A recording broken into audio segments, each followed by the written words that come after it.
మాయలేడి వృత్తాంతంలో లక్ష్మణుడు సీతను వదిలిపెట్టి రాముని వెంట వెళ్ళాడు. ఇది ధర్మం అంటారా? ఖచ్చితంగా ధర్మమే, అధర్మం మాత్రం కాదు.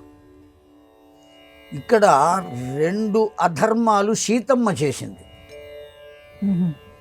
మొట్టమొదటి అధర్మం ఏమిటి అంటే సాక్షాత్తు పరమాత్మయే సీతమ్మ చేసింది. అంటే సీతమ్మను తప్పు పట్టడం కాదు, సహజమైనటువంటి స్త్రీ యొక్క స్వభావం ఎలా ఉంటుందో చూపించింది సీతమ్మ, లోకానికి చెప్పడం కోసమే.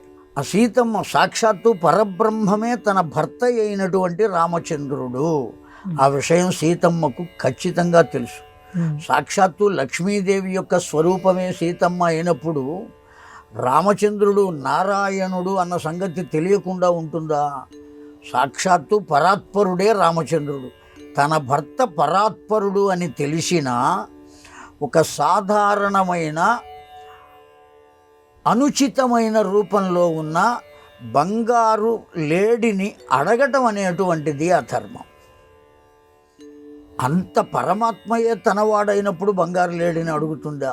ఈ బంగారపు లేడిని నాకు చూపించాలి, నాకు తెచ్చివ్వాలి, నేను ఇంటికి వెళ్ళిన తర్వాత దీన్ని నా స్నేహితులకు, నా యొక్క తోడి కోడండ్రకు, వాళ్ళందరికీ చూపించాలి అనేటువంటి ఒక సాధారణమైన స్త్రీ యొక్క తత్వాన్ని పొంది ఉండటం అధర్మం. రెండవది అధర్మం ఏమయ్యా, రామచంద్రుడు ఆ లేడి వెంట పడినప్పుడు మారీచుడే లేడిగా వచ్చాడు కనుక ఆ రాక్షసుడు ఏం చేశాడు? ధ్వన్యనుకరణ చేశాడు. మొట్టమొదటి మిమిక్రీ ఆర్టిస్ట్ ఎవరయ్యా అంటే మారీచుడే.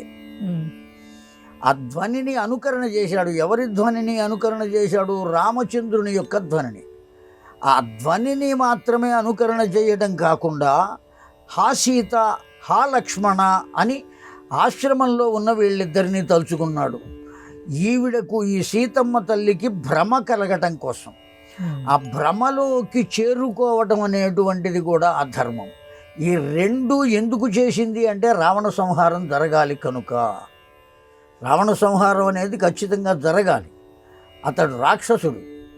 అంతేకాదు జయ విజయులు శాపాన్ని పొంది భూలోకంలో రాక్షసులుగా వచ్చారు. 3 జన్మలు ఉండాలి అని భగవంతుని యొక్క నిర్ణయం. ఆ 3 జన్మల్లో మొదటిది జన్మ ఏది అంటే హిరణ్యాక్ష హిరణ్యకశ్యపులు. రెండవ జన్మ ఏది అంటే రావణ కుంభకర్ణులు. ఈ జన్మ కూడా దాటితే కదా మూడోది అనుభవించేది వాళ్ళు. దాటించవలసిన వాడు కూడా ఎవరు అంటే భగవంతుడే. ఆ భగవంతుడు ఎవరు అంటే రాముడే. ఆ రాముడు ఆ పని చేయడానికి తాను సహకరించాలి భార్యగా. అందుకోసమనే లక్ష్మణుణ్ణి ఏం చేసింది?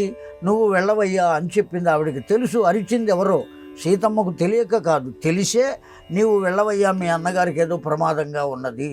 అతడు సాక్షాత్తు పరాత్పరుడైతే అతడికి ప్రమాదం జరుగుతుందా? ఆ విషయం తెలియదా ఆమెకు? తెలుసు. అయినప్పటికీ వెళ్ళాలి. అతడు రావణాసురుడు రావాలి, తనను అపహరించాలి. ఆకృతంగా ఆ కారణం చేత రావణాసురుణ్ణి రాముడు మాత్రమే సంహరించాలి, ఇంకెవరు సంహరించలేరు. ఆ పరిస్థితుల్లో అతడు వెళ్ళకపోతే సీతమ్మ ఒక్క అనరా అని మాట అన్నది. రామకార్యాన్ని పూర్తి చేయటం కోసమే అన్నది. ఇదే సూక్ష్మ ధర్మం అంటే. ఏమిటా రామకార్యం? రావణాసురుణ్ణి సంహరించుట. ఇతడు ఇక్కడ ఉండగా కుదరదు. అందువల్ల ఏమన్నది సీతమ్మ తల్లి? రాముడు గనక ఇక్కడకు రాకపోతే నన్ను నీవు పొందవచ్చు కదా అని ఆలోచిస్తున్నావు అన్నది. ఎవరిని? లక్ష్మణుడు. లక్ష్మణుడు ఏ విధంగా సేవ చేశాడు వాళ్లకు?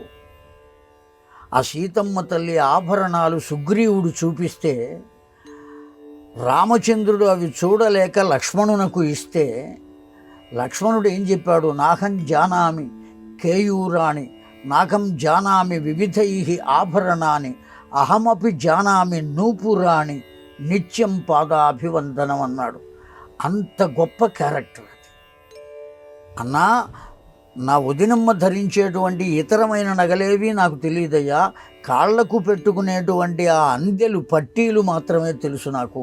అవి కూడా ఎందుకు తెలుసు అంటే నిత్యం పాదాభివందనం. అన్ని సంవత్సరాలు ఆ వదినమ్మతో అన్నతో ఉన్నా పాదములు తప్ప పాదముల నుండి పైకి చూడలేదు లక్ష్మణుడు. ఇంత మగవాడు లోకంలో ఎక్కడ దొరుకుతాడు ఇటువంటి వాడు.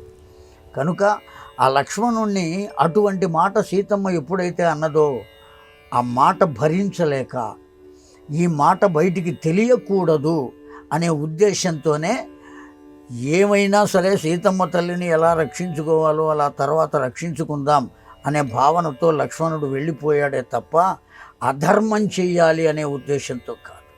కనుక లక్ష్మణుడు వెళ్ళటం ధర్మమే. సీతమ్మను రావణాసురుడు అపహరించడం జరగవలసిందే, రావణ సంహారము జరగవలసిందే.